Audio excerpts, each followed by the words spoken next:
nyumvira bya Kaniki ndio numero 3 wa mouvement ya M23. Comment se fait-il que bale watu waweza kujiretrouver Minembwe? unyumvire mu mayimayi Bertrand Bisimwa Kaniki ndio numero 3 wa mouvement ya M23. Comment se fait-il que bale watu waweza kujiretrouver Minembwe? Balitokea wapi? Balitoka Goma? Balitoka Bukavu? Balitoka Rwanda? Nini balipita wapi? Balukia mwurupite pour que ba jiretrouver Minembwe? Mina chipose question. Uyu mumayimayi bita Andre Byadunia hamwe na sebuja wabitakwira abangaba niryo pfundo ry'ibibazo abanyamurenge bafite kugeza uyu munsi. Bese nibo batangije iki kibazo, nibo ba promoter b'iki kibazo, nibo bafite ubugome bwose n'ubumara bw'ikibazo abanyamurenge dufite uyu munsi. Kuva iyi ntambara twashoweho yatangira, mubyibuke neza ko yatangijwe n'aba extremiste b'abapfurero n'ababembe, notama bitakwira n'uyu Andre Byadunia akiri muri societe civile ibuvira. Bagumura abaturage, bakoze ama meeting menshi, ama audio ku marezo sociaux, ibiganiro yagiye akora kuri les messagers iri radio yabo yarutwitsi ibuvira. Biragenda kugezaho leta y'impumyi yabambikiye intwaro bitwa Bazalendo baratumara. None nyuma y'igihe kinini atavuga, yari yarahunzaje Burundi, none yagarutse agiye gutangira, kuko yari yagerageje kwitwaza izi propagande n'ururwango yanga abanyamurenge cyangwa batutsi kugira ngo bamutore ku budepite aratsindwa. None arimo arabona ko igihe cyegereje, aragarutse aratangira. Ariko reka turebe iki kintu muri ubu buryo. Ikibazo cy'abanyamurenge kimaze kuba ku rwego international, cyavuye ku rwego ruri local kija ku rwego ruri national, none ubu ngubu cyageze ku rwego ruri international. Ariko bose abatreating ikibazo barahumye, ntibabona aho ikibazo nyamunini kiri. Abanyamurenge ikibazo tugira gikomeye cy'ibihe byose kidafite kurangira vuba mu gihe abantu bagica iruhande n'aba extremiste b'abapfurero n'ababembe, kuko nibo bateye basogokuruza kuva muri za 60 kugeza uyu munsi. Nibo bagiye bamara inka bakazisemba zikarangira, inka zikongera zikororwa, zamara gukwira igihugu bakongera kandi bakazijyana. Nibo batwiciye abantu, buri muryango wose w'umunyamurenge aho ari ku isi afite igikomere kubera ko yabuze uwiwe wishwe n'aba ba extremiste bo mu bwoko bw'abapfurero n'ababembe. Ni ukuvuga ngo abana bahari uyu munsi basubiye inyuma mu bisekuruza byabo, cyangwa muri basekuru, cyangwa muri base na base wabo n'abavandimwe na ba nyina na ba nyirasenge. Umuntu wese yakubwira igikomere yatewe byanga byakunda n'aba bapfurero cyangwa ababembe baba extremiste. Reka mbaheze urugero. Ahitwa muri plaine ya Ruzizi hahekuye abanyamurenge batagira umubare. Ibi ngibi imigambi yose yacurirwaga ibuvira ikaza igasakazwa hariya muri plaine za Sange, za Runingu, za Kiriba, za Katogota, za Mutarure kugeza za Kamanyo. Aba bantu nibo baduhekuye.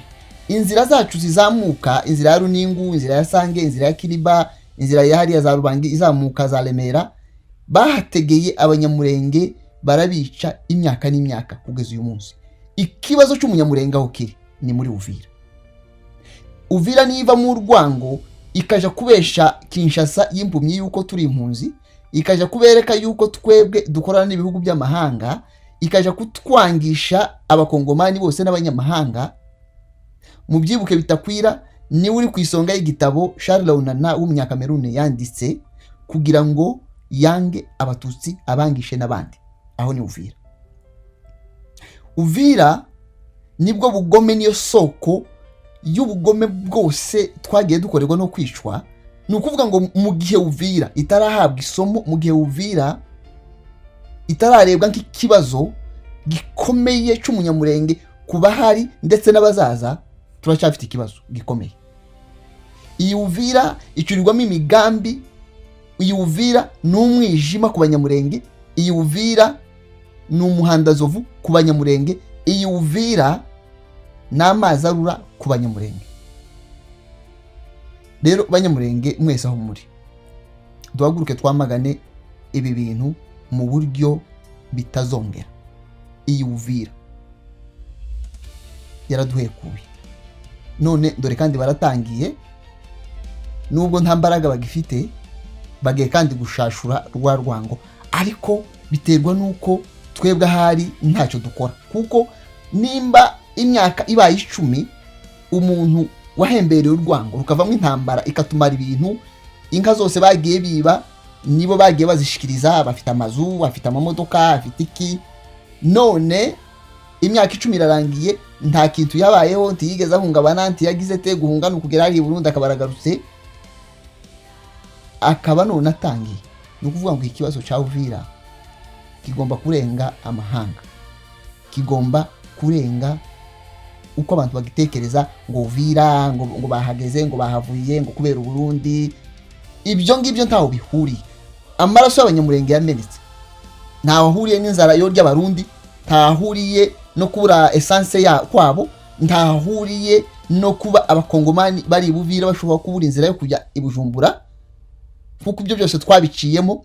Ariko iriya nkono y'urwango itekeye hariya Uvira, ariya mashiga yashizwe hariya Uvira aho ratogota mu urwango, iriya laboratoire iba hariya Uvira ihora iproducinga urwango mu buryo bwose bushoboka. Umwe akaza akakira undi bitakwiraga agaha bya dunia agaha fyekadu agaheza iki ngiki cyamakanaki, bigagenda bikomeza urwango kurundi, barangiza bakabyohereza aho bashaka, isura yacu bakayangiza. Kandi umunyamurenge adashobora gutekereza kuza gutera, umunyamurenge adashobora gutekereza kuza gutega mu nzira ngo yambure abagenzi baje Bukavu cyangwa bavayo, umunyamurenge adashobora gutekereza kuza gushimuta. Ariko ibo bakabikora, bakabikorera imipango, bakayipangira Uvira, barangiza igakomeza igashirwa mu bikorwa. Umwaka ukarangira, abanyamurenge, abagabo bose b'abanyamurenge n'imiryango yose y'abanyamurenge igaceceka, ikintu kikarangira, tukaba abo gutaka gusa. Twarangiza tugategereza ko amahanga avuga ngo ni muve Uvira, abahafashe baje baba revolutionnaire ngo bave Uvira, bakahava, byarangira bikarangira gutyo, bagatangira kandi iyindi cycle yo guhembera urundi rwango rushasha. Iki kintu kigomba kurangira, abanyamurenge tugomba kuva mu bintu byo kurebera gusa, tugasa nkaho turi passive, tugaza tuba abantu gusa bo gutaka ibintu byamaze kuturenga. Ndore nuko bitangira. Ngaho ni mwumve, munyumvire ukuntu ari kwibaza ngo ese ngo Maître Moise Nyarugabo ngo na Dr Kanyiki ngo ni gute bageze mu Minembwe, ngo Parker Magie bageze mu Minembwe iwabo. Uyu mutwa ngo ni bya dunia, ngo ni uha wibaza ngo ese ngo bahageze gute. Kumurumva intero aho bimaze kugenda, uvuga ngo muri bo bambu uburenganzira bwo kugera iwabo, tibagomba kugera. Ico ni kibazo gikomeye. Nimba umupfurero ashobora gukoresha meeting akibaza ngo ese Maître Moise yageze gute iwabo, Dr Kanyiki yageze iwabo gute, hari ikibazo gikomeye muri Uvira kandi kitagomba kwihanganira. Uvira yabaye inzirondo ku banyamurenge, ariko igihe cyayo kirageze ngo nayo imenye yuko umunyamurenge afite agaciro kandi ari hejuru yayo kuko ayituye hejuru. Abanyamurenge muhaguruke, twamagana ibi bintu, dukora ikintu cyo gufokasinga kuri Uvira, ibanze imenye ko ariyo nyiri bayazane w'ikibazo tugira, imenye ko ariyo icumbikiye ubugome bwose kuva kuri A ukageza kuri Z. Ngaho mwumve, kama hakuna complicité quelque part, manake ni faiblesse yetu. Na banafika Minembwe, banaambia watu wa Minembwe musahabu vita haitafikaka tena hapo. Vita itakuwa tena. Na profite kuambia watu, mwataona general yoyote ule wa FARDC, ba politicien ya Uvira, kuna kitu wanajoma hivi. Unyumvire akaba barafite ngo nuko batangaje amahoro mu karere ka Minembwe, ngo nuko babwiye abaturage ngo drone ntizongera kuza. Urumva iboga ni igihombo. Mwumve rero, nibo banyiri bugome bwose bubaho, aba bantu bakagombye guhura na ruhina amavi niyo bashobora. Hamuko nakuwa amezira kuambia watu Jana president alitika dialogue ikuwe bazungumuze bangalika watapata solution. Mekuko deputy alikuwa na reunion kumango anaambia watu hakutakuwa ka dialogue.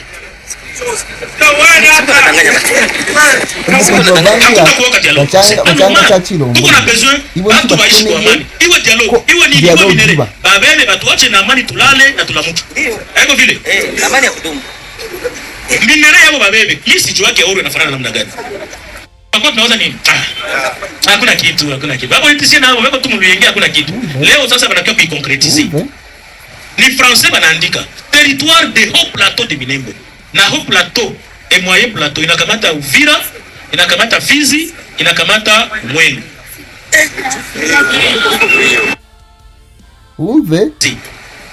Ni français banaandika territoire de moyen et haut plateau de Chino kupita beba kufanya vita yote akapita kwa tuende rejoindre poste yake pale.